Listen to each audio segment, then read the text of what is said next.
Hello, everyone, and I'm coming to you live from the Intensive Care Society State of the Art Conference 2018 down by Westminster.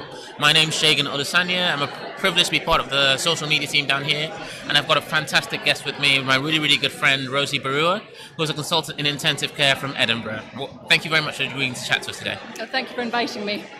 So Rosie is head of a fantastic initiative that was born out of the Faculty of Intensive Care Medicine, and it's called Women in ICM, or WICM. Do you mind telling us a little bit about that? So WICM was formed in September 2017, and it was born out of a recognition from the Faculty of Intensive Care Medicine that intensive care medicine is perhaps not the most diverse specialty, and diversity can be measured in all sorts of ways, but in terms of gender disparity up to consultant level, based on how you interpret the census data, we're still 80% male at consultant level. And so in an attempt to investigate the barriers to increasing diversity in intensive care medicine, and I think also publicise the benefits of diversity to any kind of specialty, WICM now has 3 or 4 pilot projects on the go to try and firstly promote women in an underrepresented specialty, but also highlight the benefits of inclusion and diversity for medicine as a whole, but intensive care medicine in particular. It's fascinating that you talk about diversity. So I'm also privileged to sit on a diversity group for the European Society of Intensive Care Medicine. And at a recent meeting we had where we were talking about identifying the barriers for people of minorities coming forward. And I basically said one of the biggest barriers to my progression in my career is because every time I look at the top, I don't see anyone who looks like me. How do you think that plays, and how do you think that matters? I think it fascinates me the way that we all have implicit biases, that are conditioned into us from when we are tiny children, that affect the way that we see the world in a way that we are perhaps unaware of. And you're absolutely right. When you think of a cardiothoracic surgeon, a certain image pops into your head. When you think of a palliative care physician, a certain image pops into your head. And that image comes with it with a set of values and behaviours that you expect to see of that particular person. And I think that comes from what the prevailing image that you see in that specialty is. And intensive care medicine, we know that it is predominantly white, it's predominantly male, but over and above that, I think in terms of personality traits, the typical intensivist, the ones who probably make the most noise in the specialty, tend to be very confident, very dominant, very procedural enthusiasts, very extrovert personality-wise, and so somebody of any gender, ethnic minority, whatever, could look at that kind of person and think, that's not me. And then, perhaps even without thinking about it, discount ICM as a specialty that they think that they can go into because they actually look at the acute medics in their hospital or their deanery, or the anaesthetists in their hospital or their deanery, and see a lot more people who resemble them. And I think if we don't have that diversity, not just in the easily measurable things like race, like gender, if we don't have that diversity of thought, that diversity of personality in any given unit or any given specialty, we are going to, without knowing it, discount a whole heap of people who could be excellent intensivists from joining our specialty. That's a really powerful thing to say. Wow, I'm really quite stunned by that. That's actually really important. You hit on so many key points about diversity, and as you can imagine, I'm very partial to diversity because sadly whenever I come to intensive care meetings there are not that many people of my vintage, shall we say, that I see at these meetings. And you've said some incredibly powerful things on Twitter about, for example, I think men can get away with being a lot more aggressive in the workplace. A man can come in and just use a very loud voice, issue very direct commands, whereas if you did that, yep, I would be labelled as the angry black man, and everybody would be very scared of me. And yes, it's something that lots of people, again, of my vintage, of our vintage, are rather aware of. And women, sadly, are in exactly the same boat. If you're quiet and unaccepting, you're considered, the quiet, meek, doesn't speak one. Not enough confidence. And the moment you say something, you're sadly labelled the B word. And if you are a stereotypical intensivist, so a confident man, and you ask for help, you're more likely to be labelled as less proficient. because the stereotype of a man being somebody who knows what's going on, who knows what he's doing, if he exhibits help-seeking behaviour, he is more likely to be perceived negatively. So gender biases work badly for everybody, because who shouldn't be able to ask for help if he or she thinks they need it? But if you are that stereotypically confident intensivist, you maybe aren't so comfortable asking somebody to help you with a difficult intubation because you're worried that people will think you're a wimp. Absolutely. So it doesn't work well for anybody. So what kind of things can we do? You've already initiated the group. What kind of steps are you making to try and improve the diversity that we have in our workplaces? So the first thing we're doing is holding our first meeting, which is going to be on the 6th of February here in 6th London. of February next year? Next year, 2019, which is... Fantastic. Mark the date, everyone.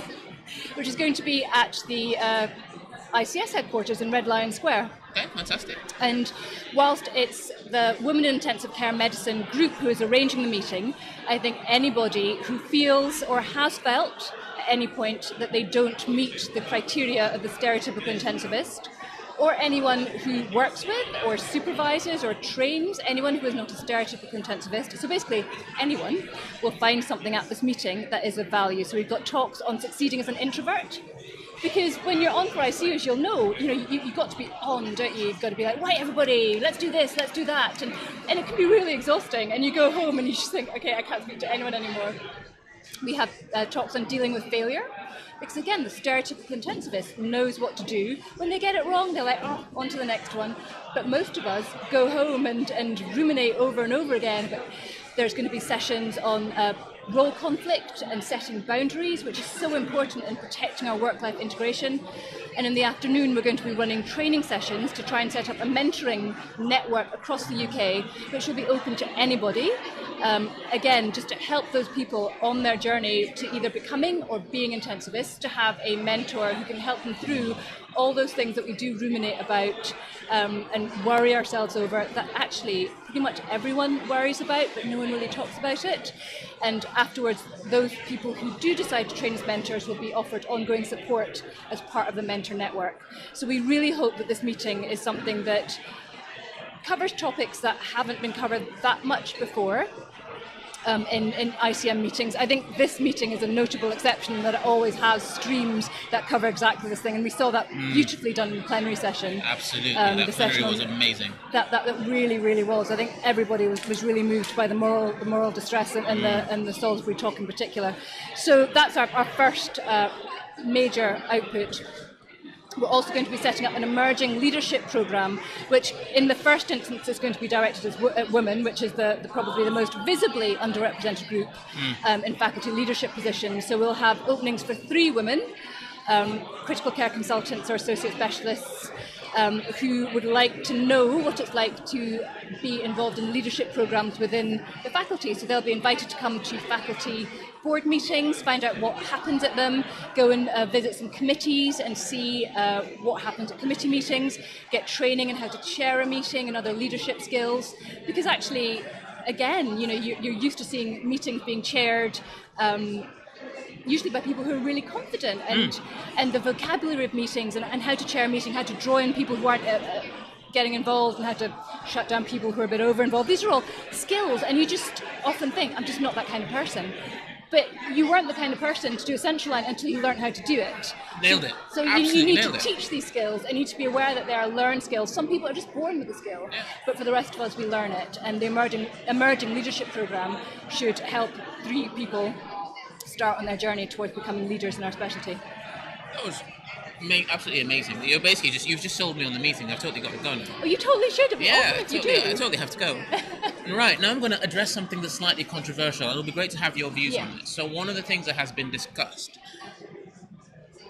because it came from data in America, one of the things that the Americans did to actually actively improve diversity in the workplace was affirmative action. And so actively, I suppose the word would be positively discriminating against for ethnic and cultural minorities. So actively selecting the black candidate if you had an equivalent black and white candidate, for instance. This has been this has caused massive waves.